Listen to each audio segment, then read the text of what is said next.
రైతు సోదరులందరికీ నమస్తే. వెల్కమ్ టు మంచివాడు యూట్యూబ్ ఛానల్. ఈ వీడియోలో కనిపిస్తున్న ఎద్దులు ఆంధ్రప్రదేశ్ రాష్ట్రం గుంటూరు జిల్లా తుమ్మలపాలెం మండలం తుమ్మలపాలెం గ్రామానికి చెందిన పోతురాజు శంకర్రావు గారు అనే రైతు సోదరుడి యొక్క ఎద్దులు. ఈ ఎద్దులు 62 ఇంచెస్ హైట్ ఉన్నాయని చెప్పారు. అలానే ఇవి ప్యూర్ ఒంగోలు జాతి ఎద్దులు అని చెప్పారు. అలానే బండి లాగడం, అరకతోలడం వంటి పనులు 100% గ్యారంటీగా చేస్తాయని చెప్పారు. వీటి పనితనాన్ని చూసి నచ్చితేనే కొనుక్కోవచ్చని చెప్పారు. శంకర్రావు గారు ఈ జతని అమ్మాలనుకుంటున్నారు. ధర 1,55,000 రూపాయలు చెప్తున్నారు.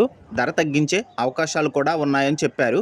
మీలో ఎవరైనా ఈ ఎద్దుల్ని కొనుక్కోవాలనుకున్న వారు రైతు ఫోన్ నంబర్ ఈ వీడియో క్రింద టైటిల్లో ఇవ్వడం జరిగింది. కాంటాక్ట్ అవ్వండి. మీ దగ్గర ఉన్న ఎద్దులు, ఆవులు అమ్మకాల కోసం మన ఛానల్ని సంప్రదించండి. నా వాట్సాప్ నంబర్ 9676992250కి వీడియో తీసి పంపించండి. గమనిక, మన ఛానల్ రైతులకి ఉపయోగపడే ఛానల్ కాబట్టి తప్పకుండా మన ఛానల్ని సబ్స్క్రైబ్ చేయండి. మరిన్ని వీడియోల కోసం ఈ వీడియోని లైక్ చేయండి. ధన్యవాదాలు. గమనిక, వీరి ఊరు గుంటూరు నుండి చిలకలూరుపేట నుండి 15 కిలోమీటర్ల దూరంలో ఉంటుంది.